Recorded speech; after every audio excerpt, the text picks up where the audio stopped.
අපි මේ සාකච්ඡා කරන කාරණේ තමයි ජනාධිපතිවරයා ජනාධිපතිවරණයට කලින් පුනරුදයෙන් එතර අපිට කියලා ප්‍රතිපත්ති ප්‍රකාශයකුත් එළි දක්වලා එයාගේ ප්‍රතිපත්ති ප්‍රකාශය ඇතුලේ සුවිශේෂී විදිහට විදේශගත ශ්‍රී ලාංකිකයන් සම්බන්ධව සාකච්ඡා කරා. ඒ වගේම විදේශගත ශ්‍රමිකයන් සම්බන්ධව සාකච්ඡා කරා. ඒ වගේම ඔහු දිවුරුම් දෙද්දිත් මේ සම්බන්ධව කතා කරා. එතකොට මේක ආවේ ඉබේ ජනාධිපතිවරයාට හිතිලා ආපු එකකට වැඩිය අපි හිතන්නේ මේ සම්බන්ධව කැබිනට් තීරණ 3කට ආසන්න ප්‍රමාණයක් පහුගිය කාලේ ආවා. එතකොට අවසාන කැබිනට් තීරණයට අදාළව මේ වෙලාවේ මේ විදේශගත ශ්‍රී ලාංකිකයන්ට අදාළව ඡන්ද ප්‍රවේශය සහතික කිරීම සඳහා කමිටුවක් පත් කරලා තියෙනවා. මේ දිනවල ඒ සඳහා යෝජනා එකතු කරමින් ඉන්නවා. එතකොට මේ තීරණය පිටිපස්සේ වසර ගණනාවක් තිස්සේ සංක්‍රමණික හඬජාලය ඒ වගේම විවිධ සංවිධාන සහ විදේශගත ශ්‍රමිකයන් සහ විදේශගත ශ්‍රී ලාංකිකයන් වසර ගණනාවක් තිස්සේ මේ සම්බන්ධව ඉල්ලමින් හිටියා. ඒ ඉල්ලුවේ අන් කිසිවක් නිසා නෙවෙයි. ඒ කියන්නේ මේ රටේ සැලකිය යුතු අපි දන්නවා සැලකිය යුතු කොටසක් මේ රටේ ආර්ථිකයට ඔවුන් දායකත්වය දක්වන නිසා. මොකද බිලියන 8කට ආසන්න ප්‍රමාණයක් මේ වසරේ 2016 වසරට පස්සේ සුවිශේෂී දායකත්වයක් දක්වලා තියෙනවා. එතකොට අපි දැක්කා විදේශ කටයුතු සහ විදේශ රැකියා අමාත්‍යවරයා කියනවා මේ සම්බන්ධව ඔවුන්ගේ ස්තුතිය පුද කරනවා කියලා විදේශගත ශ්‍රී ලාංකිකයන්ට.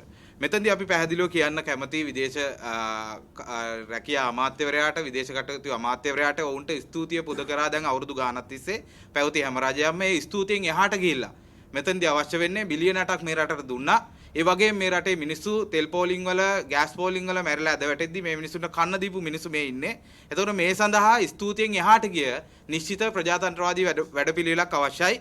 ඒ නිසා පුනරුදයෙන් එතර ඉන්න අයට පුනරුදයෙන් දෙයක් කරනවා නම් මෙන්න වෙලාව මේක අනිවාර්යෙන් කරන්න ඕනි. මොකද ඒ පුනරුදයෙන් එතර අපිට කියන ප්‍රතිපත්ති ප්‍රකාශය යථාර්ථයක් කරන්න නම් පැහැදිලිවම සිද්ධ කරන්න ඕනි මේ මිලියන 2.5කට ආසන්න ඉන්න මිනිසුන්ට ඒ වගේම මිලියන 1.5කට ආසන්න වෙන්න විදේශගත ශ්‍රමිකයන්ට අදාළව තමන්ගේ මුදල් මේ රටට එව්වට පස්සේ මේ රටේ කවුද ඒ මුදල් පරිහරණය කරන්න ඕනි කියන ඒ තීරණ ගැනීමේ අයිතිය ඒ ශ්‍රමිකයන්ට අවශ්‍යයි. ඒ ශ්‍රී ලාංකිකයන්ට අවශ්‍යයි. ඒ නිසා පැහැදිලිවම අපි කියනවා ආණ්ඩුවට මේ කලින් කැබිනට් තීන්දුව වගේ ඒ වගේම කලින් හදපු කමිටු වගේ මේවා පැත්තකට දාන්නේ නැතුව මේ කමිටුව හරහා මේක ක්‍රියාත්මක කරන්න මීට අදාළව යම්කිසි විදිහකට ඊළඟට අපි කියන්න ඕනේ මේ හදන සිස්ටම් අපි කියනවා මේ අයට අදාළව මේ ප්‍රජාතන්ත්‍රවාදී අයිතිය ඡන්දය ප්‍රකාශ කිරීමේ අයිතිය සාක්ෂාත් කර ගැනීම සඳහා මේ ක්‍රමවේද හදන්න ඕනි. ඒ ක්‍රමවේදය හදද්දී ඩයස්ලට ඕනි විදිහ ක්‍රමවේදයක් නෙවෙයි හැදෙන්න ඕනි.